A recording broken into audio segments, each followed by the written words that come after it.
Hello, beautiful people. Debbie here. And today on the show, I will be speaking with author, keynote speaker, clairvoyant, astrologer, and mysteries expert, Tricia McCannon. We're going to be talking about awakening the divine, a lot of conversations with her on mysticism, healing, and hidden histories. I'm excited for this one, and thanks for being with us today. Dare to Dream podcast won 3 Talk Radio Positive Change Awards, the COVR Award for Best Podcast. Welp magazine named Dare to Dream one of the top 20 best podcasts to listen to, and it's high ranking on Apple Podcasts. This show is sponsored by Dr. Dane Hear and Access Consciousness. They do energy work out into the world. If you want to become a facilitator or take one of their classes, go to Dr. Dane, Heer, here.com. And the question is, do you want to know what your galactic ancestry is? This is like the new Ancestry.com or 123. I mean, I always thought the secret was more in the galaxy. So I've got the information for you. You can unlock your cosmic potential. And this is a free gift from me to you. It's a starseed video and report. And you can explore over 19 different starseeds. It's captivating material. It's detailed. And I say, do not miss this chance to connect with your star lineage. You can go to DebbiDachinger.com/starseed. It's DebbiDachinger.com/starseed. Well, my guest coming up on the show today, we are both going to be at the February 2025 Conscious Life Expo. I will be giving out a link to that so you can get your tickets, and it will be in the show notes. So I'm going to ask you to refer there after the show. My guest today is Tricia McCannon, spiritual mystic, historian, and symbologist who's been a headliner in Europe and America for over 2 decades. Initiated into many ancient paths of wisdom. She's appeared on over 175 radio shows. She's the author of 5 acclaimed books.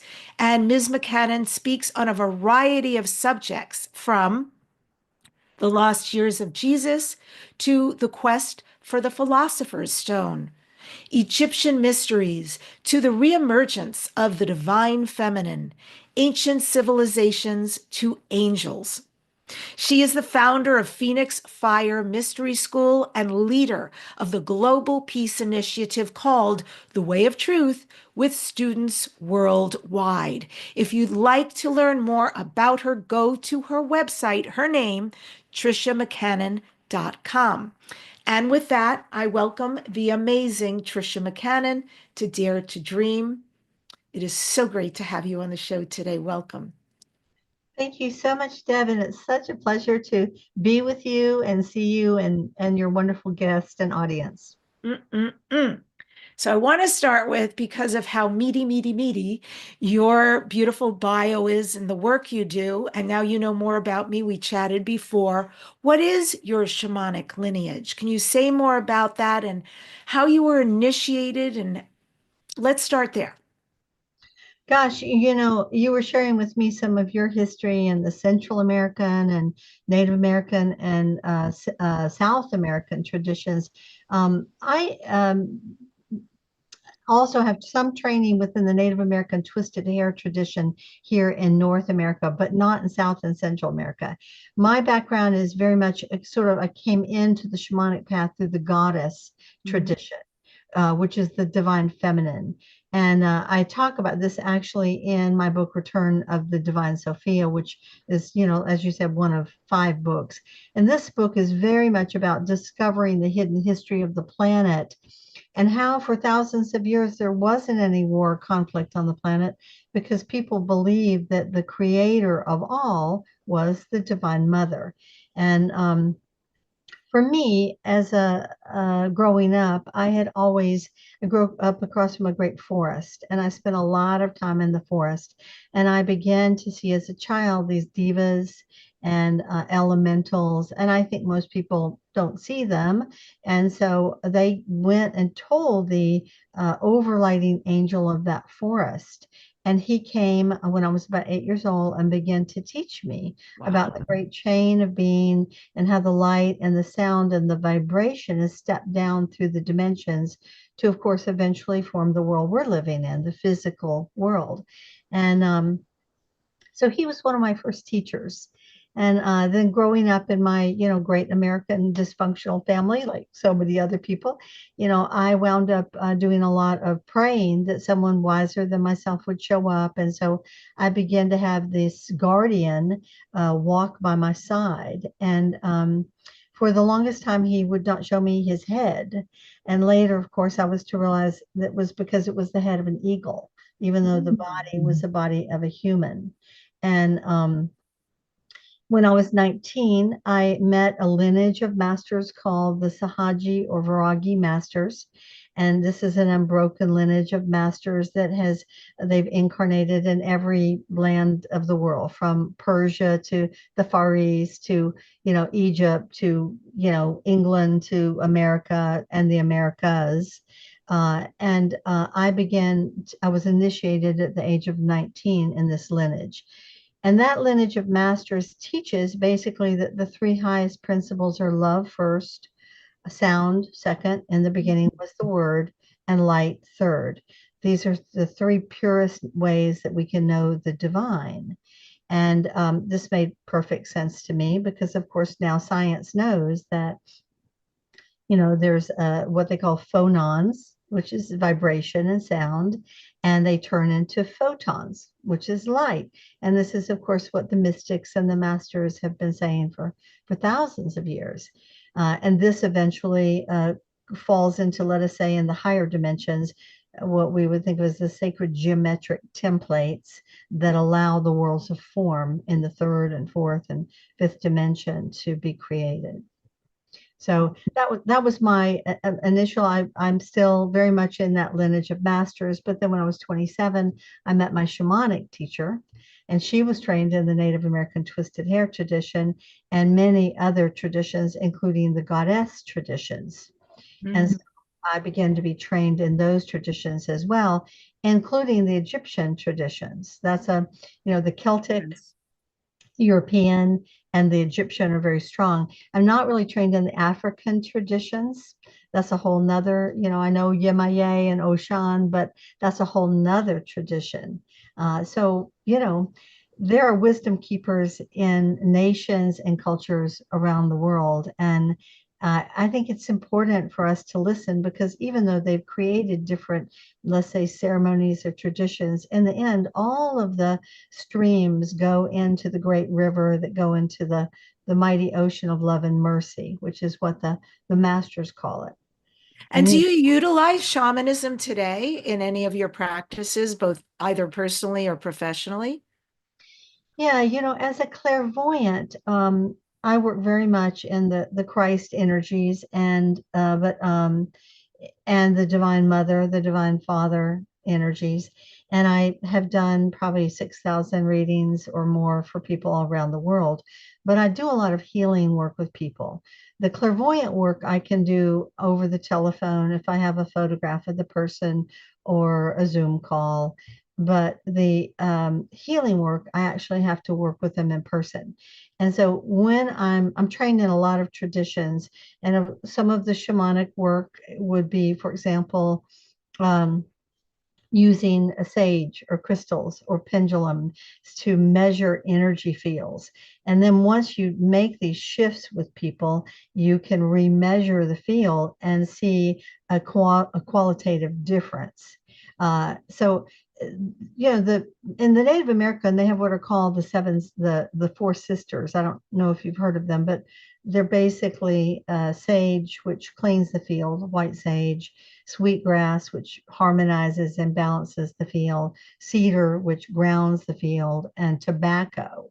And this isn't really the tobacco that we smoke in cigarettes that give us cancer in our lungs. Tobacco, when used in a pure form, which I'm not really a smoker, but it can bring the mind to a place of stillness. And that's also, I think, used in the South American traditions as well, who are very versed in, plant medicines like I. Absolutely. I was thinking that while you were saying that mapacho is often what they'll smoke, and it is cleansing for the person and very grounding. I don't love the smell, but I know it's very powerful. Yeah, it's interesting. The indigenous people lived very close to nature, and when you are not distracted by all the things we're distracted by in our modern world, like making a living and traffic and noise and all the things that keep us in a beta state. When we are able to really sink into that deeper state by being in nature, our natural perceptual abilities begin to open. And I think that's what happened for me as a child, spending time in that forest, is I went from my little chatty beta brain into deeper levels of alpha and theta. And in that level, we have far more access to um, our perceptual abilities. As we know, we only see in a very narrow bandwidth, the visible light spectrum. We've got infrared and X-rays, and we've got ultraviolet. We've got all of these bands, and there are different animals that are able, like dogs, for example. I think they have 100 times the nose smelling ability that we humans have. uh, some of the amphibious beings, their eyes, and reptilian beings, their eyes move on 180 degrees, and they're able to pick up colors and things that we can't. So, you know all of us have the potential, I believe, to access our inner gifts, our clairvoyance, our clairaudience, our clairsentience, our claircognitive ability. But our society isn't really set up so much these days to allow us to drop into that deeper space of inner knowing and heart consciousness and wisdom. Yeah, that's beautiful. Thank you so much. And I wrote down, I love what you said. Love the three pieces of receiving, and the most important are love, sound, and word. And I am curious, in your estimation, Tricia, why is shamanism really important considering how our planet and humanity is right now? What kind of secrets, if you will, knowledge do they hold that could actually help us, aid us in our timeline? Well, everything that's been created has its own wisdom, its own intelligence. I was talking with somebody just yesterday, one of my clients that came, and the fella had gotten prostate cancer. And you don't know him, so I can say that. And he's been on a journey of changing his food diet and natural herbs. And we were talking about mistletoe. Well, to the Celts, they called it all heal. Now, I know that because they called it that, that mistletoe has some kind of medicinal properties, but I have never heard anybody in the modern world talk about it. And he was talking about the fact that he had uncovered a book about mistletoe, and how now that it's being in these alternative, let's say, or natural therapies, it's being used to heal cancer, for example. He's in total remission. So when we ask about the shaman world, what is the shamanic world? It's basically a worldview that, instead of being separated, we are all connected. We're all in the web of life, whether you're a fish or you're a bird or you're an antelope or you're a human. And there is this beautiful dance of life that goes on when we are connected in at that level. And of course, none of this would happen if we weren't living on a beautiful planet. Our planet is a paradise planet. There are planets out there that are rocky and have very little water. We have so much variety of flora and fauna and beauty and sustainability here. But if we're not tuned in to this sort of organic balance, this dance, where the humans are not meant to be the dominators or the rapers or pillagers, we're meant to be one of many intelligent species on this planet, and to live with respect and balance, whether it's to the dolphins and the whales or the eagles or the rabbits, or how we treat the land. how we treat the crops, the GMOs. I'm not a fan. The plants are meant to produce their own seeds. There's a cycling, a natural cycle. When we interrupt the cycle, we throw everything out of balance. And it's one of the beautiful things to me about the shamanic teachings, for example, of the twisted hair. They have these wheels that are, the seven directions. East, the sun rises in the east. South, it's kind of the grounding in the south. West, it's kind of the blue black energies of the Western Ocean, and then white, which is the north, which is the snow-capped mountains. Now, different traditions look at the colors differently. In the Native American tradition I was trained in, it's golden in the east because the sun is golden rising. It's a place of new beginnings. In the south, it's red. It's the red lands, the hot lands. It's where, so the east represents sort of the power of love, the power of the beginning of everything. The south represents the children and the animals. The west represents the secrets and the mysteries, and women, the place of women. It's also the place of power. It's the place of the mystery schools. And the north represents the teachers. It's sort of the great white brotherhood or sisterhoods, those more evolved beings that periodically come to earth to try to bring the consciousness up. And then, of course, there's the below, there's above, and there's the center. So depending on the tradition you're working in, if you're working in, let's say, a Wicca tradition, it would be male and female in each department. If you're working in the goddess tradition, it would be the different goddesses like Gaia or Demeter in the south, and Mary, the sweet love goddesses like Mary and Mary in the east. Mary Magdalene has been hidden in the west for centuries, 2,000 years. She was just turned into a prostitute, which of course she wasn't at all. And now she's finally moving back into the north because there are people that are beginning to bring her real history forward, which I'm so happy to see. The below, if you choose to use the below, I do use the below, the above, and the center. The below is the tetralogical energies, the fairies, it's the elementals, it's also the dragons, but you have to be very careful when you call those dragons. You only want to call like good dragons because there are some wonderful dragons out there. I love the dragons, but there are also some that are not so good. So I would not do that with unless you're really experienced and you know what you're doing. The above would be the star nations, okay, and it can also be the angelic kingdoms. And then the center is really the heart. It's really, and of course, it depends on your tradition. When I call the center, I would call in the Christ energy. I would call in Spider Woman, who is the center of the grid, who connects everything. I would call in the Lady of the Lake because when you enter the energies of the Lady of the Lake, literally, it is a direct portal to the ocean of love and mercy. There, at every dimensional level, there are these sacred lakes. And so you can just go, it's like, you just went around the board. You went right through the center up into the ocean of love and mercy, which is the place before there was the worlds of form.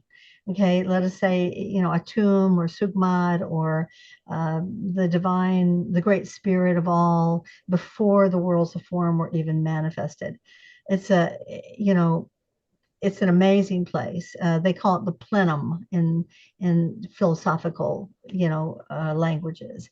But when you call a circle, why would we call a circle? First off, we're honoring all the different kingdoms. We're honoring the plant kingdom, the mineral kingdom, the crystal kingdom, the human kingdom, the flyers, the crawlers, the swimmers, all of them. And that's one of the things I really loved about the Native American tradition that I was trained in, is they have wheels for everything. They have wheels for the plant kingdom. They have wheels for the mineral kingdom, for the human kingdom, for the cat kingdom, for the dog wolf kingdom. I mean, for the bird kingdoms. I mean, it's just beautiful. And when you look at all of them combined, it's the humans, the crystals, the plants, and the animals. And so we have a place of balance in this circle.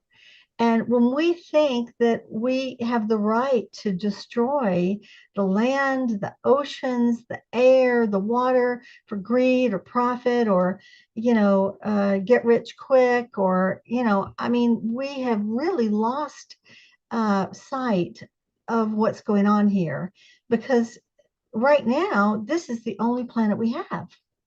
I mean, you hear all this talk about we're going to Mars.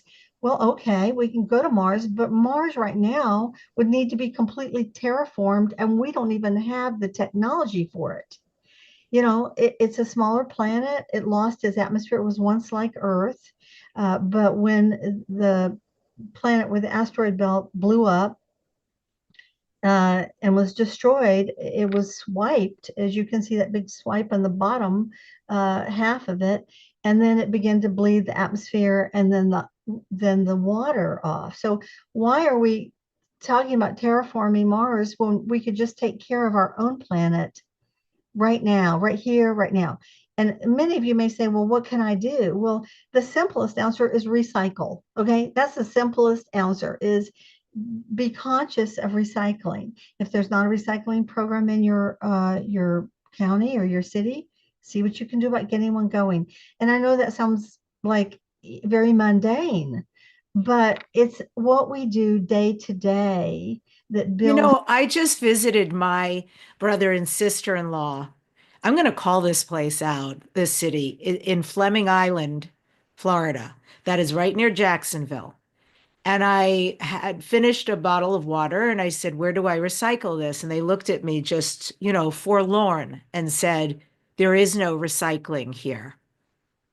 I said, "What do you mean?" And they said, "Yes, they stopped it because the people of this city voted to stop it." Why?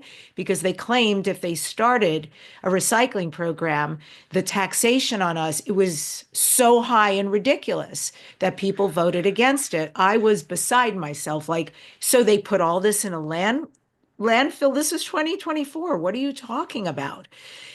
Yeah. And there has to be other measures in place. If there are other places like this in the country, dare I say the world, where this is going on, then find a way to make money. I mean, you can the people repurpose plastics into clothing, into so many different beautiful items. There's no reason on this planet to not have a recycling program. That should be a rule.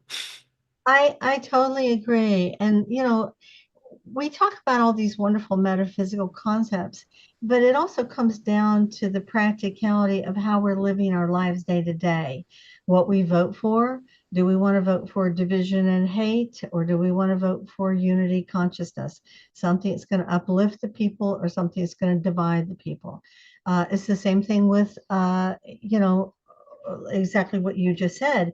Okay, maybe it adds a penny of taxation, or maybe we need to look at how we're distributing the current money so that the existing money actually can go further because it's not being used to pay off rich politicians that are getting into sex scandals. Okay. So, we need to put people that are maybe more responsible and really care about the environment and care about the earth, because once we pollute the earth to the point of no return, which scientists have been waving the flag about for about 30 years now, then what are we to do? I mean, really, it's Yes. rocket. 100%. I'm so with you. Thank you. And thank you for that beautiful, powerful overview. In the Inca Caro shamanic prophecy, they call this a Pachacuti, that we're living in a Pachacuti, which means a time of change.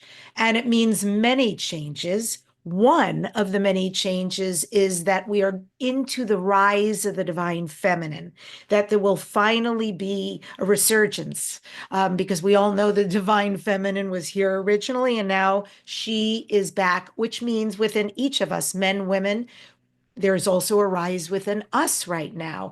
I know what that means to me, but I'd love to hear from your expert perspective, this reemergence, as you call it in your book, of the divine feminine. What does that mean for us, those of us who are alive right now, both individually and collectively? Well, what a great question. There are just so many ways to approach this, so I'm just going to jump in. First off, for thousands of years, people did believe that the creator of everything, God, as we would call it, or the goddess, was the divine feminine because they could observe in nature that the only one that ever gave birth was the feminine, whether it was humans or animals. Maybe the earthworm, is androgynous, okay, but pretty much everyone. And so that makes sense. It's logical. It's just like when we say the Father, Son, and Holy Ghost. Well, wait a minute. That's not right. It's the Father and the Mother that come together that make the child. That's the real Trinity. Okay. But the mother got relegated to a Holy Ghost. Okay. Yeah. She's been ghosted, right, by the patriarchy. So, it's really meant to be the Holy Spirit. That's really more the daughter principle or the Shekinah. So what happened to the darn mother that's going to give the birth? Okay. The patriarchy just took her out because they were, I guess, scared of her. And that's a shame because there's really nothing to be afraid of. Motherhood, just like fatherhood, is meant to be sacred. And within each one of us, we have a masculine and a feminine side. We have a left and right hemisphere of the brain. We have a logical brain and we have an intuitive brain. We have the mental processes and we have the feelings. Uh, if you just have one without the other, we're out of balance. And that's part of what happened to our society is we got locked in war about 4,000 years ago in the age of Aries, and it was war, war, war, and more war. And then in the age of Pisces, it became religious wars. The Roman Empire became the Holy Roman Empire and so forth. And so in the name of Jesus, poor Jesus, they murdered 50 million people. I mean, the first they called them heretics, and then from the late 1200s on, after the massacres of the Cathars and then they went after the Templars in the early 1300s, 1307. Then they started calling them witches, okay, which were really healers and herbalists. And a lot of these were women that the men, their husbands had been sent to war, their sons were sent to war, and then once all the men were killed, they weren't allowed to own their own homes. So the only place they had to go was either go in with their relatives or go live in the woods. And then of course it became the guilty story. Like, they're gathering, wood to stay warm in the woods and berries to eat. And so they became sort of the shadow for the church, and the church didn't want them. So they decided to get rid of them by calling them witches and killing them all and taking the land. Yes. Okay. So, we had about 6.5 centuries of the Inquisition. And in fact, the last Inquisition was in the mid 1800s. That was when the last woman was burned at the stake, which is just like, yesterday. It's unbelievable. And of course, if some of the people that are trying to get into power now get into power, it's going to be the same thing. Let me tell you, you don't have control of your body. You're not allowed. This is like what was that story? The Handmaiden's Tale. Okay. Yes. I'm going to control who I breed you with, and I'm going to control whether or not you have only these kinds of children. I mean, it's just crazy making. So I want to say a few facts that most people don't know. And I remember I was stunned when I found this out. I remember my shaman teacher told me this, and I was like, what? I didn't learn that in Sunday school. So, what I discovered was in the 1950s, they discovered that all mammals, humans, and every other mammal out there are created biologically female first. I was Yes, like, what? this is true. This The is true. Yep. existence of the male is because of the release of an additional androgen. So, Mhm. in other words, biologically, the male is a subset of the female. Mm. That's the opposite of what I was told in Sunday school. I was told, hey, Adam's the man, okay? They Eve, took the rib. so she's going to suffer and be subservient and be, under his, control for the rest of eternity because she's like, uh, subservient. Well, in the first place, men and women, neither one should be subservient. Okay. I'm a great champion of the sacred masculine as well as the divine feminine. We need them both. And I often think of like, okay, if it was a fort and it was just women in control, the doors would be open, everything, they'd be having a wonderful, colorful bazaar with clothes and earrings, and they'd be like, come on in. If it's just the masculine, it's going to be sterile. Everything's going to be precise and ordered, and they're going to shoot anyone that comes close to the fort, even if it's a friend.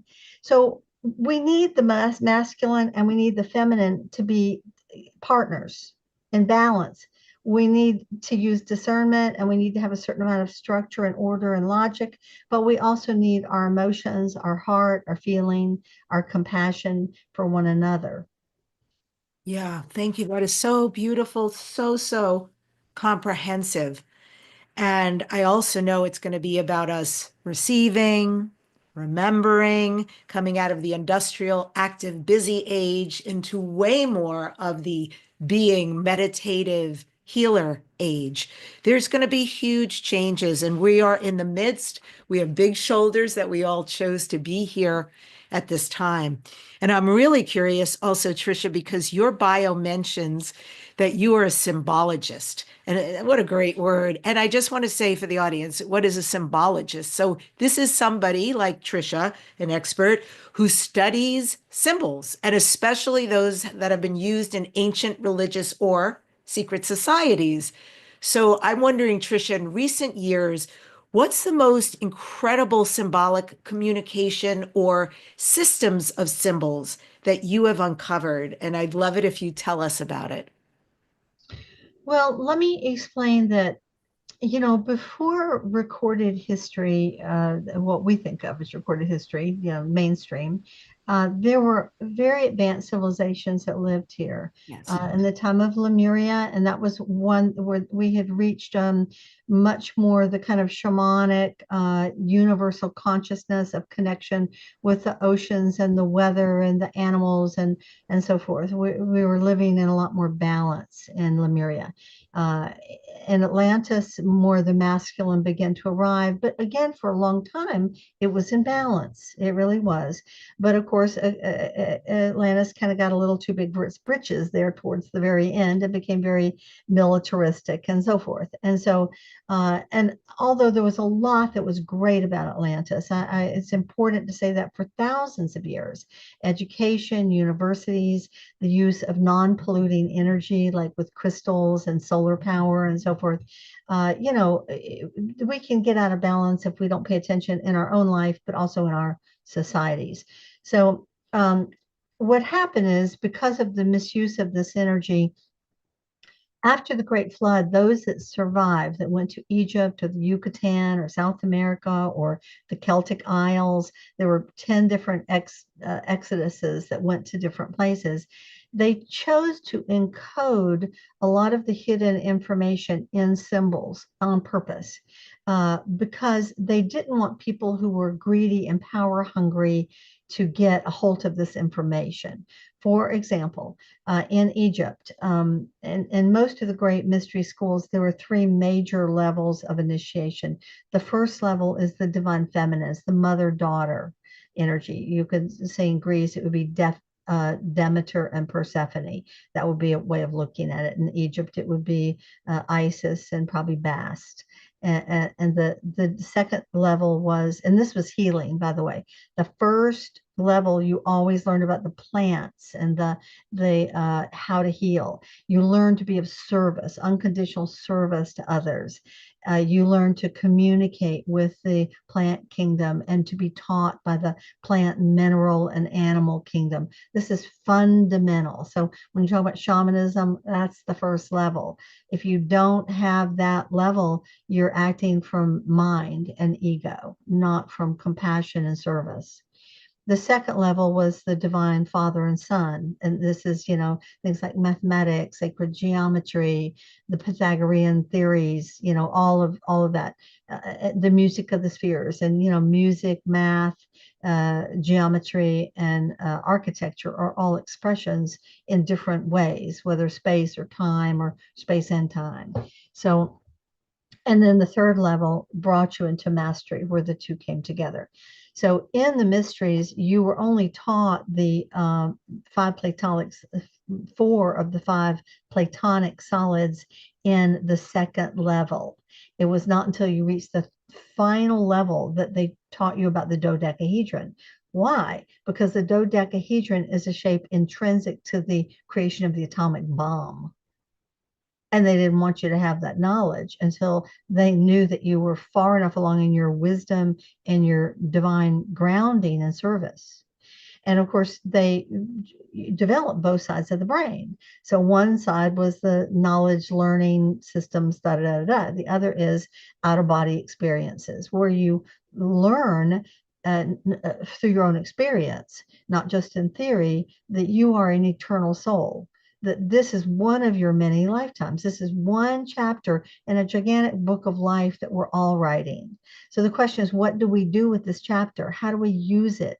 How can we be of service? How can we learn? How can we develop? What are we learning through the travails and difficulties? Is it patience, forgiveness, love, gentleness, teamwork, independence, interdependence? What is it we're learning in any life? And that matters because even if you don't think of yourself as very advanced, certainly whatever situation you're in is giving you a chance to learn. And when we die and we go and meet that being of light through that long tunnel, some people think it's an angel, some people think it's Jesus, so forth and so on, whatever we project. But one of the hidden teachings is that this is actually our angelic higher self, our angelic twin. And this is a hidden teaching that Jesus knew about and even is known within the Catholic Church. There is an inner order of priests and cardinals who have they've had a sacred ceremony to try to marry their angelic twin, which is really them. And the first question that higher self asks us is, how did we do? And suddenly there's a life review as we download how we did with all of our wonderful things and all of our boo-boos, as they say, all of our mistakes. And of course, people like my friend Daniel Brinkley and myself, I've also died and gone to the other side. And If I may interject, I recently had Dr. Eben Alexander on the show, and wonderful. he's magnificent and exactly what you're saying. I'm going to send him this show because this is profound. You're sharing a piece I've never heard before. I have heard about the light, I've heard about a being meeting you, but I've never heard that's an aspect of us, and specifically an angelic aspect of us. Very powerful. And everybody has one of these. Is who we really are, even though Mm. we may be, really turned around or messed up or confused or a drug addict or whatever we are down here, who we really are these divine aspects of God that, the divine has sent itself down here to experience. And Mm. of course, hopefully for us to awaken within the material reality and enlighten matter.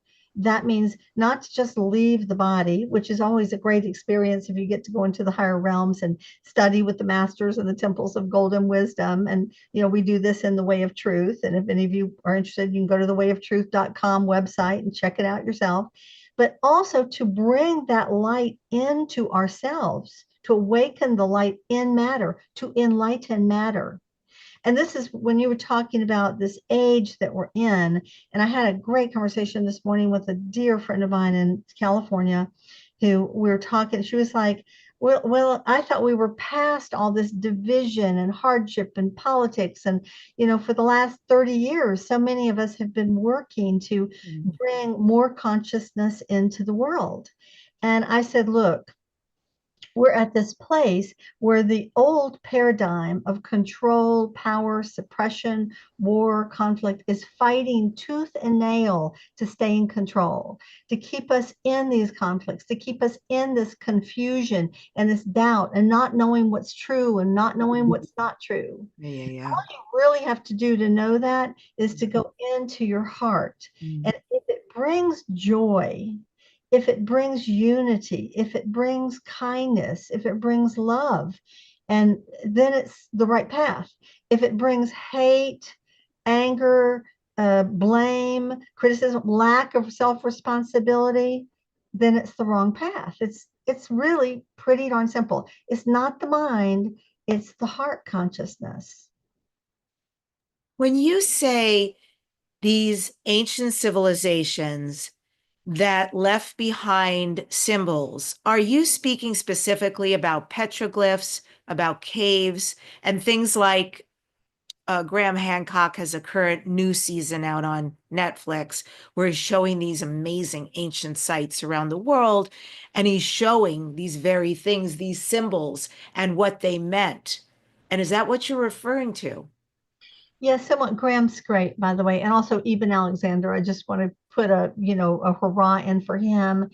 I remember reading his story when it came out in a magazine, and I got his book. I bought 10 copies and sent Wow. him Christmas presents because his story was so beautiful and remarkable and so authentic. He was like, in a place where he was not in balance in his life, and he had this profound near-death experience with encephalitis, and it changed everything. And he had the courage as a brain surgeon to come back and write it. So, I just want to give him a shout out because I think that this is a time that is asking for us to have courage. And I know a lot of people who want to come forward about things in the world, but they're working, let's say, for the government, or they're afraid they're going to lose their job, and how will they support their children and pay their mortgage payment and so forth. So I just want to say it's a time when we are being asked, as they say, the rubber meets the road, where we are being asked what is most important in this time is adding your voice to the greater chorus of voices that want to change the world for the better. So to go back to your question about symbols, yeah, Graham is great, and his wife too, lovely photographer. We've been friends on the circuit for a long time. I haven't seen his new series on Gaia, but Hermetics is, let me just give you one instance. The Ankh. Most of you know what the Ankh is. It's a cross with a loop at the top, okay, or Visica Pisces. So let's talk about just some of the multiplicity of encoded wisdoms that when you study one of these, it opens up like a hologram and opens up these levels of aha awareness in the higher realms.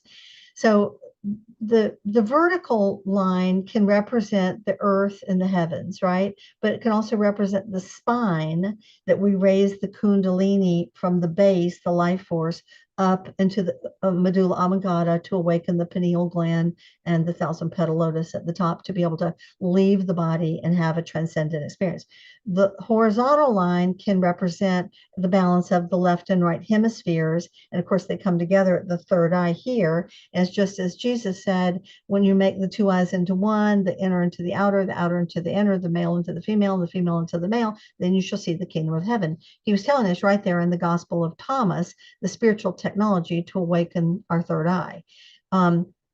But it can also represent in the Native American tradition the good red road, the road that we're on down here in the third dimensional world, trying to figure it all out and remember who we are. So it's this balance between the above and the below, the male and the female, the left and the right, that brings us into the heart center. Now at the loop is a Visica Pisces. The Visica Pisces is formed by the merger of two circles. Okay, the divine mother, divine father, male and female, that awakens the third eye. So it also, of course, is the shape of the seed, isn't it? All seeds are that shape. It's the shape of the yoni, the woman's yoni, from which new life comes. The shape of the end of a man's phallus, where the seed of life comes out. It's a doorway that we enter. That when we're coming down from the worlds of spirit is when spirit comes into the worlds of matter to create life. So when Jesus says in the Bible, it's easier for a camel to go through the eye of a needle than a rich man, who's of course attached to his material world, he didn't use that phrase carelessly. The eye of the needle is what? It's a Visica Pisces. So it represents the awakening of the third eye, which allows us that can only happen when we balance our masculine and feminine. So how can we do it? We raise the kundalini, we awaken the third eye, and we're able to leave. You add that, for example, to the caduceus, which is basically, a rod with a ball at the bottom, the life force, a ball at the top, the wings on it, and the Inda and the Pingala. There's the central nervous system and the sympathetic and parasympathetic nervous systems that go up the caduceus. This is again a symbol that represents the spiritual technology of enlightenment. We fly free from our bodies when we activate our circuitry. Does that all that make sense? Yeah. I'm just loving this conversation, to be honest with you. Thank you. Of course it does. And it's very powerful information. I actually think this is really, really relevant right now. And here you are, Tricia, you've researched the hidden history of humanity's extraterrestrial origins too, which, I love. Can you share any surprising discoveries about which alien races seeded our DNA and why? Wow. Okay. You just like go right for the juggler there. She's not beating around the bush. So let me just say that all of us are far more complex than we realize we are, not only as souls beyond the worlds of form, but even in the third dimensional world. So let me kind of give a little bit of overview with this. First off, many of you may know that there are different dimensions. Okay, for example, when we die, we're no longer in this dimension unless we're a ghost and hanging around down here. We go into the astral plane. But every one of these dimensions has different layers to it. We can call those layers densities. So our planet for a long time now has been in about 12,000 years, has been in about the third density of the third dimension. But actually, long ago, we were in a higher density in the third dimension. Okay, and so at the time of Lemuria, and Lemuria was primarily seeded by people from Alpha Centauri, Beta Centauri, Proxima Centauri. They look just like us, but they were more unity consciousness people, more telepathic, and they were wonderful. They were really higher consciousness people, and they worked a lot with they had some interesting rites. A lot of these stone circles that you find around the world, because they have crystals in them and granite, they knew a way to activate them at certain times of the year, usually the solstices or equinoxes, because it has to do with the energy coming from the sun, which is, 97% of the mass in the whole solar system. And they could open an interdimensional portal and allow the initiate, usually between the age of 12 and 16, to go through to the other side so that that initiate would experience a unity consciousness. And then once they had experienced that, and when they came back, they would not want to make war on anybody. They even in competitive races, they weren't going to make that person their enemy, because they had experienced that all of us are part of the whole. When we hurt one another, we're really hurting ourselves. Now, maybe we don't know it, but as they say, down to the last, grain of sand, the law of karma, that which we do to others will be done to us. And so maybe not in this life, but in some life, believe me, it will happen. So that's how we learn lessons, by walking in someone else's shoes and gaining compassion. So in long ago, I mean, this galaxy, there's a lot of beings in this galaxy, and the human form is one of the major ones. Okay, some version of us, and with different colors. And for example, in the Lyran system that was seeded about 22 million years ago by some other galaxies, including the Perseus galaxy, the Andromeda galaxy, the Pegasus galaxy, and so forth. They seeded the human genome in the Lyran system. Now, Lyra has 12 suns in that system, but this was a particular star that we call M43, I think. And it was very close to a very important stargate. And there were four major planets in that system, and there were four major strains of humanity in that system. Unfortunately, that system was invaded by a group of reptilians called the Shakar reptilians, very aggressive, very violent, about 88,000 years ago, and it created a big exodus. So that human species went out to many systems, from the Pleiades to Arcturus to the Aquarius, Cancer, Aries, the Sirius system, many systems. So depending then on the planet, the energy of the planet and the frequency of light that is striking the person or the life that lives there. Remember, they're young suns that are blue stars, middle life stars like ours that are gold stars, and there are red stars, which are older stars. The frequency of light, to some degree, determines how the human genome adapts. So we have many colors. We have brown skin people and black skin and green skin, a few green skin, yes, shocking but true. Some blue skin people like you hear about in the Vedas, some more violet tinted. We're pink skin. I don't know why they call us white, but we're really pink. Who should call us the pink people? Okay. Instead of the white people. Maybe there's some real white people out there like albinos, but we're just the pink people. Okay. So you got everything. You got brown eyes, you got blue, you got green, gray, you got everything. So have a very adaptable genome, thank goodness. Okay. But of those four races, there was a race that was probably about 10 feet tall, someplace between 8 and 12 feet tall, but average about 10 feet. They had red hair and pretty white skin. Those were called the Nori. And they came here a long time ago, like 2 ice ages ago. And they lived in the Arctic. And later, they're the ones who started the Hyperborean civilization, which we don't know very much about, let's face it. Who knows? They could have even been, the Norse gods. That could have been Anunnaki or it could have been them.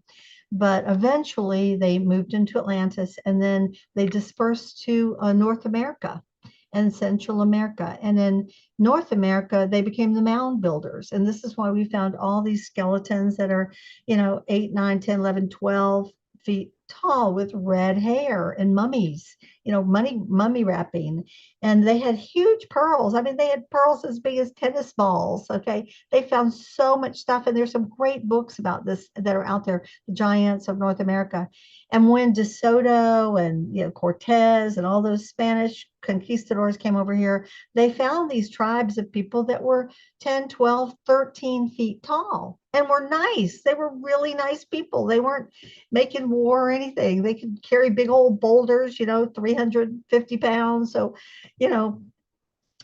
And then we have, like in South America, you have a group that were called the Ramay, Ramay, the Ramay people. They're about our height, but they have those big old craniums that you see all those skulls down there in South America, that there's wonderful shows on, ancient aliens about Brian Forster's one of the researchers about this.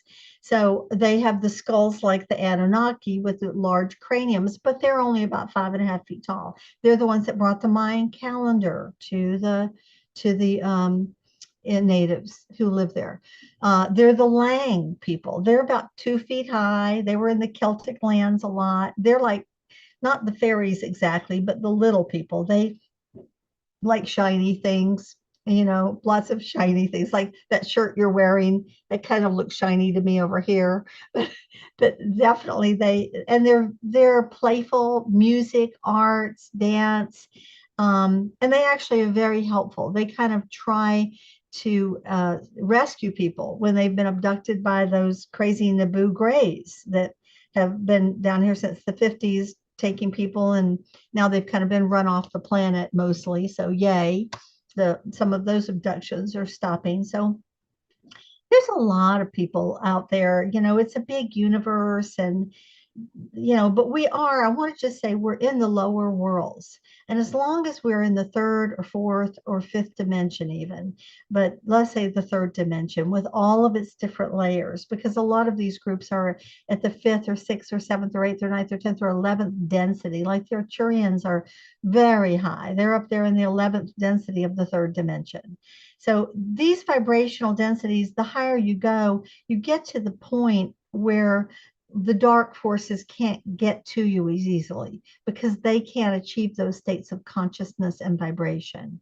And so, we are in a shift in the planet right now where the whole planet is moving up vibrationally into the fifth density of the third dimension, which is good. But the forces of darkness that have been running things for a long time behind the planet, a lot of them have been run off the planet, but we still have humans that kind of were going for the greed, power, control, war, conflict dramas. And you want to know who they are. All you have to do is figure out their agenda. If they are into greed, power, war, conflict, and division, they're working for the wrong side. And so that group is, not thrilled that their, let's say, overlord reptilian gray masters have been driven from the solar system. So they are fighting tooth and nail, whether it's the pharmaceutical companies or it's the gun people who like, yeah, let's just sell more guns. Who cares who dies? Okay. It's like this is not very logical, except if you look at it in terms of greed and power.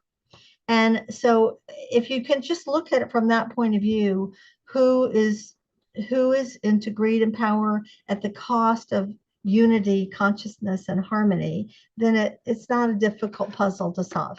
But as long as we are in the lower worlds, we're always going to be dealing with contrast. And this is how the soul learns. Basically, if you only eat hot fudge sundaes for the rest of your life, you don't have any other, choices. You don't learn how it is to not eat good food, or you only eat whatever you consider to be good food, or bad food. You have to have enough contrast to be able to make the shift. Right. And when you bring up the Dracos and the Lyran Orion wars, I know that particular sect of Dracos decimated first the resources and then the planet, and many of the Lyran Lion as well as the Lyran Avian people.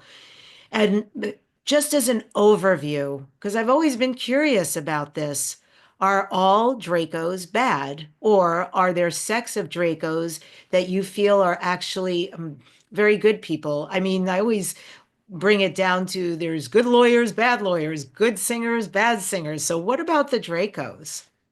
Let me say that the Chicago reptilians are pretty much horrible. They're violent, and they use humans as, servant slaves and fodder. But there are good reptilian species out there. There really are. Long ago, before the reptiles came down, there was a big war where the reptiles tried to take over in Lemuria. So there was a big war at that time, and the Anunnaki helped to fight them off, and the Galactic Federation helped to fight them off, and so forth. So they didn't succeed at that time, and but before that, one of the early teachers for mankind had been the Nagas. The Nagas were like the snake people. You see pictures of them in India, and they were actually wisdom keepers. But then once the Dracos eventually got down here, or the, Chicago reptilians, they said, look, you're reptilians like us, they're not going to welcome you, those earth mammals, warmly into their society. So, you better side with us if you know what's good for you. So some of the Nagas, I think, are still on the light side of the force. I've had some contact with them, but a lot of them moved over. This is where you hear about like a third, went to the dark side. They kind of came more into this dimension, or this density level of the dimension, and they've worked with the Chicago reptilians. But there are some good reptilians that are more peaceful on other planets. And all you have to do is kind of look at the reptilian animal species. Little lizards are kind of nice. They're really cute. Those little geckos, those are cute as they can be. And there's others. And then and many snakes, like the black snake eats Right. rats. Okay. There's only like 5, I think, poisonous snakes on the planet. But there are some snakes that are just, all about, we've got venom and we're looking for someone to put our little, hooks into. Yeah, and then there's boa constrictors who will eat a human live. So yes, that's a really good way to put it, to look at the animal kingdom, because after all, they are reptilian. And so they're I'm sure, descended at some level from the reptilians. And then I want to ask you, Tricia, about the Anunnaki. So I know, for the sake of conversation, I'm going to say we, as in including the audience. We know 450,000 years ago, the Anunnaki came here. They had a problem on their planet. They came to mine, Africa specifically, went for gold. They didn't want to do the labor, looked at what were humans at that time and said, they could be good labor. Let's mess around with their DNA and switch the strands. They did. We acquiesced. And then we, euphemistically, ended up not living as long, having physical issues, not being able to bear children, etc. And then to our rescue came 5 seed races to help us out: the reptilians, the bird people, the avians, the felians, and the high-level light beings of Lyra. So we've got this incredible soup of DNA, which means there's not an us and them. I loved how you talked about the we earlier are connected to everything. And indeed, we're actually connected. We are hybrids. We are the extraterrestrials. So I know that Anunnaki group that did what they did, that was a particular sect that made that choice. Not a good choice. We are of free will on this planet. And they were eventually recalled. How also, conversely, how have the Anunnaki been wonderful?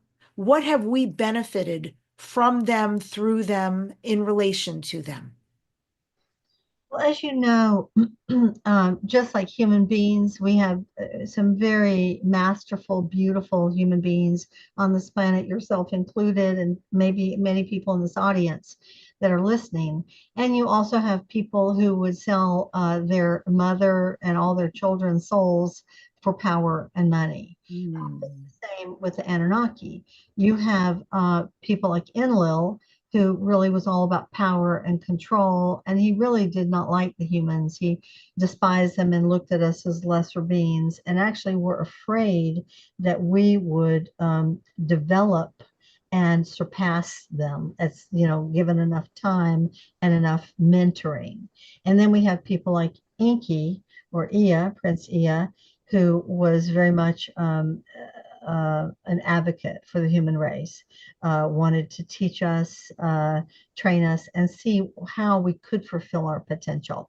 And this has been kind of the age-old struggle. And if you really kind of look at these like almost imprints in our psyche, you see it, this struggle between the half brothers, reflected in the Cain and Abel story, in the English and the Irish, in the Jews and the Arabs, in the North and South Koreans. I mean, it's like in the Chinese and the Japanese. I mean, it's just like, you're looking in the mirror and that person's got to be your enemy. Okay. And so, unfortunately, we're still dealing with that today. You can see it in the Middle East so easily.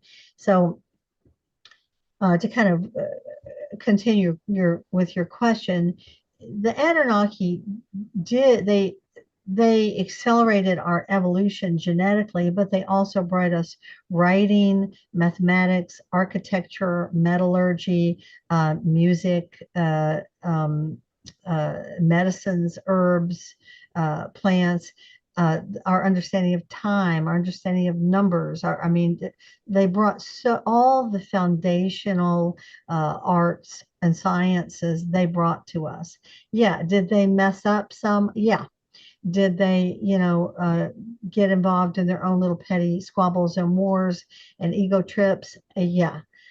Did they bomb Sodom and Gomorrah and 3 other cities and make the Fertile Crescent of the Middle East a desert? Yeah. Did they make some mistakes? They did. But really, we're their children. We could have made the same mistakes. We go to another planet, we find a little species that's about 3 feet tall, and we're 6 feet tall, and they live for 20 years, and we live for 80 years, and they think we're God, salami, salami, baloney, okay? And then there's squabbles that happen, between the astronauts, okay? We're going to do it this way. No, we're going to do it this way, and, and so forth. So we're their children. So, yeah, we can blame them, but we also need to give them credit for the many gifts that they did bring us. And I think that's real important, to be in a state of understanding and forgiveness, and also to you know, we don't have to worship them.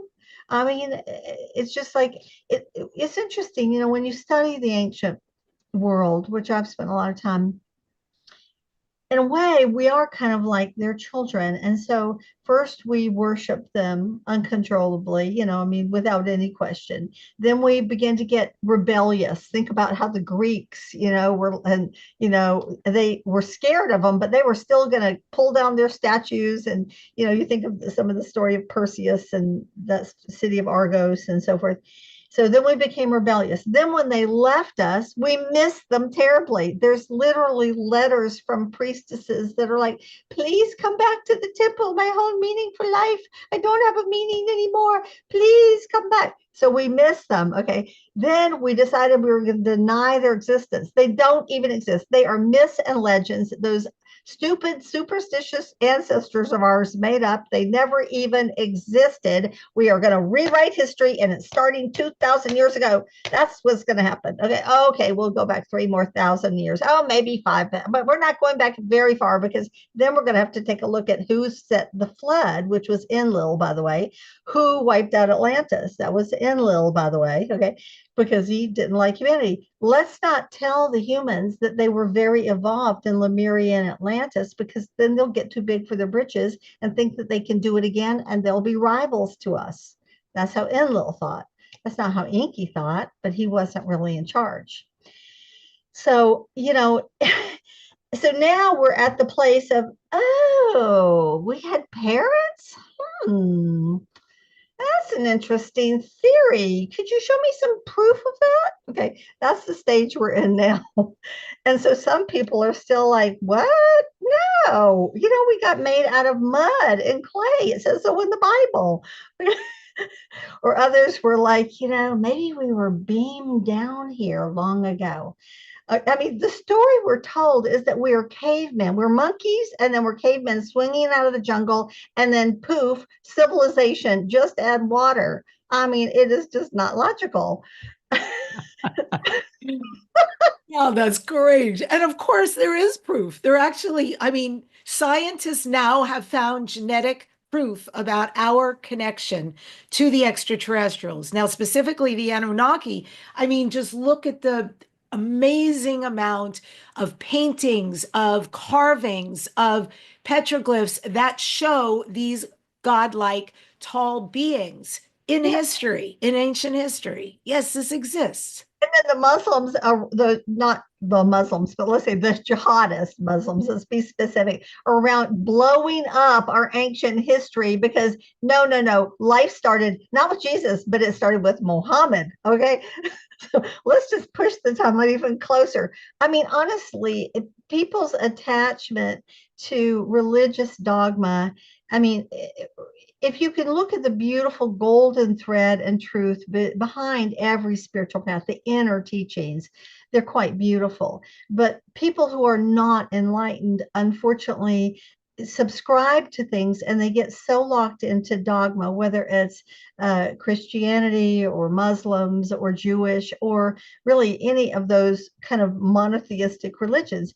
Yes, there's one divine consciousness, intelligence behind everything. But as they say in the East, there's billions or trillions of expressions of it at every dimensional plane. And when we talk about gods and goddesses, this is not to worship anybody. It is to honor the fact that there are those who have lived longer. Some are wiser, some are not. Some are what I would call, let's say, more enlightened mentors or teachers, that we can learn from their example or the wisdom that they embodied. Others are not working for the evolution of the human race. And it's true with humans, it's true with corporations or governments, and it's also true with extraterrestrials. You know, they're ones who have become liberated, and they want to liberate their brothers and sisters. That's why you have this radio show. This is why I write the books that I write. This is why I speak. at conferences. And I want to mention along this way that the first weekend of February, I'm going to be in San Rafael speaking at a conference called Expand. And it's the first time it's come out of the gate. It's going to have an incredible lineup. And if you want to know about it, you can go to sacredstories.com and check it out. She has a whole incredible stable of authors, and I hope you become one of them, Deb. I think that'd be perfect. Um, and then she's going to come to Atlanta in June. Ariel, you're talking about, yes? Ariel, Yes, yes, she's that's amazing. Patricello. She is lovely. I've known her for years, and her whole name I think is Patricia Ariel Caginello. So I call her Patricia, and everyone else calls her Ariel. But that conference is going to be the first weekend in February, and you can go to that website, and you can also go to my website, triciamccannon.com, and sign up for the newsletter. And I'm going to send out an announcement about it so you can, find out more. And then, of course, there's the Conscious Life Expo in Los Angeles the second weekend, and I'll be there. You'll be there, and a lot of other really wonderful speakers will be there. Yes, thank you for that overview. So let's pause there. So you're presenting February, and by the way, folks, LA Conscious Life Expo is February 7th through 10th. It is annual, so this is 7th through 10th, 2025. The link to get your tickets, don't miss this. It is the greatest event of our time.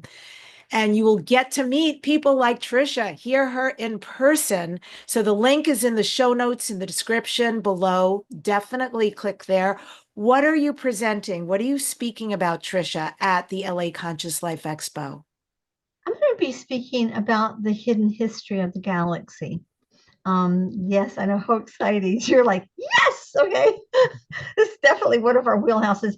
And I think they have me staying over on Monday to do a day or half day intensive. I just got an email from Shima asking me about that. So yeah, I'll be speaking about that.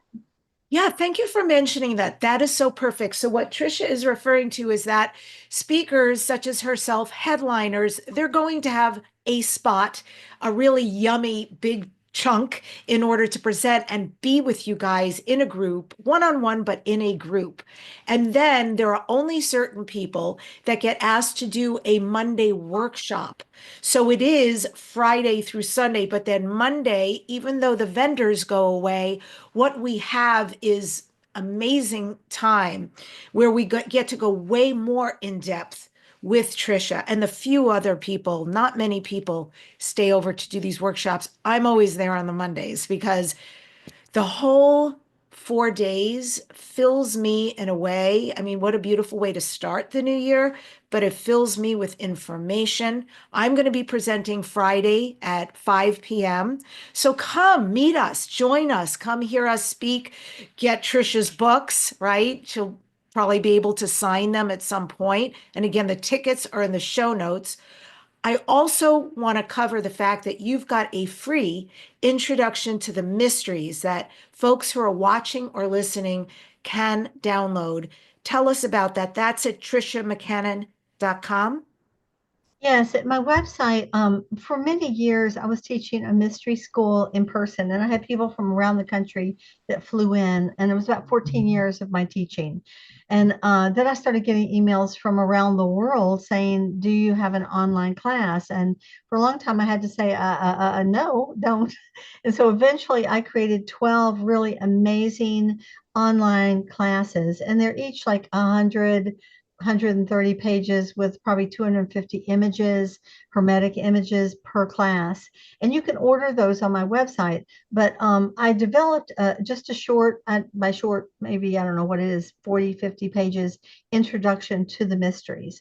And so again, if you go to my website, triciamccannon.com, you can sign up for the newsletter. That's fine. You can also write me an email at Tricia McCannon speaks .com, or Tricia McCannon, how does it go? Tricia McCannon speaks at yahoo.com. You can send an email to that and say, I really like the introduction to the mysteries. And then my assistant Linda will send it over to me, and I will personally send it out to you for free. So Oh, beautiful. Thank you for that. And Tricia, this is Dare to Dream. What do you next dare to dream? What are your future dreams and goals? Gosh, I so love the name of your show. It's just so beautiful and so inspiring. And as I told you, with the Way of Truth Mystery School, which is the initiatic path that I was trained in from the time I was 19, I've been creating these incredible discourses. So anyone that's interested in checking those out, you can go to thewayoftruth.com. But one of the series was all about dreams, and the one I'm working on now is about the hidden history of the planet. And those are going to be probably my next couple of books. So that's kind of what I'm dreaming now. The series I'm doing now is called The World Dream. And it really explains how the society that we're in now is a result of a lot of conscious and unconscious programs. And, shows like this are about trying to reveal the hidden history that's laid in certain belief systems, some of which are wonderful and some of which do not serve us. Like, men are superior and women are inferior. That doesn't serve anybody. Doesn't serve women, but it also doesn't serve the men because they have to carry all the weight. How about partnership?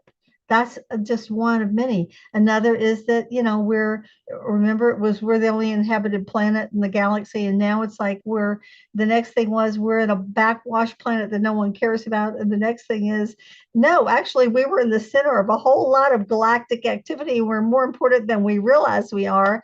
And we need to wake up and to begin to develop these abilities. And so, this is part of why you do your show and why I do what I do is for us to begin to remember our true divine potential, make that connection with the divine and with each other, with the planet, with the world, so that we shift this destructive path that we've been on for so long and, create a song out of our life. Mm. I have really enjoyed this conversation, Tricia. Thank you so much for coming on the show. My pleasure. I can't wait to meet you, and I'm going to come to your workshop in Oh, February. It'll be super fun. beautiful. It would be my honor, my pleasure. And hopefully, they will not have me doing one of my moderations so I can come to yours because I would like nothing more than to continue to receive this exquisite information. I have to say, I was so taken in this conversation thinking, like, how does someone get so lucky like you to be given the breadth of information? It's not just on one narrow path, it's on many paths. Do they converge? Do they weave? Indeed. But you've been gifted with so much information. And how lucky are we to be the recipients of that? Because you're brave enough to come out and talk to it. So thank you for the honor of getting to know you. You too, and I'm happy to do the show. I know you have so many other wonderful guests to interview because of the Conscious Expo coming up, but maybe we can do it again soon. I would love that. Yep. Much, And we will. much love to you and our audience for sticking with us through this whole time. Yeah. And folks, I'm going to end the show today with this quote: harness the strength of the ocean and the gentleness of the morning dew. The balance of the divine feminine isn't just in being soft, it's in the powerful waves of change that we create. Subscribe to this number one conversation, Dare to Dream. Leave a comment. Share this with somebody you know will love it. Every time you subscribe and leave a comment, it changes the matrix of the platform this show is on. And people who are hungry for this information then can find it because of you. I have three amazing shows coming up, but I want to tell you right at the top, I changed the shows this week. I've never done this before to honor the election. And so in 2 days live, Vita Kokolhoff from Amsterdam, our dear friend who channels our June of the Yael people, is coming. Our June is going to come. I hope you know that is another planet. These are another beings, but they're comprised of us and another extraterrestrial race. They are beautiful, loving, and very wise, and they love us on Earth. And so they are coming to talk to us about what's happening on the planet, about disclosure. I find that a very old-fashioned word, but disclosure, and also what's going on with the American election. and they're going to clear up a lot, share a lot. But this was a very well thought out and conscious choice between myself and Vitica to do this. And so you want to join us live. And if you miss the live, don't worry. My team is aware of how fast to turn this around. So by Saturday, this will be on YouTube and all the other channels so you can catch the replay. Additionally, who's coming up? The unbelievable Suzanne Giesman, can't wait. I love her already. Mystic, medium, also about afterlife connections. And finally, Mike Ricksecker. Mike Ricksecker, unbelievable, this guy, author, researcher, filmmaker. He has been featured on the travel channels, the Alaska Triangle, the History Channel, the Unexplained Ancient Aliens, Gaia TV, and Animal Planet. So you can see that's just some of the many amazing folks coming. Masterclass for you, for me as well. I love you all. And remember everything that Tricia said. Like, there really is an afterlife review. We really do have choice, and we really do create the life individually that we lead, as well as for the collective. Let's be in this together and create something special and very magical. Thanks for being with us.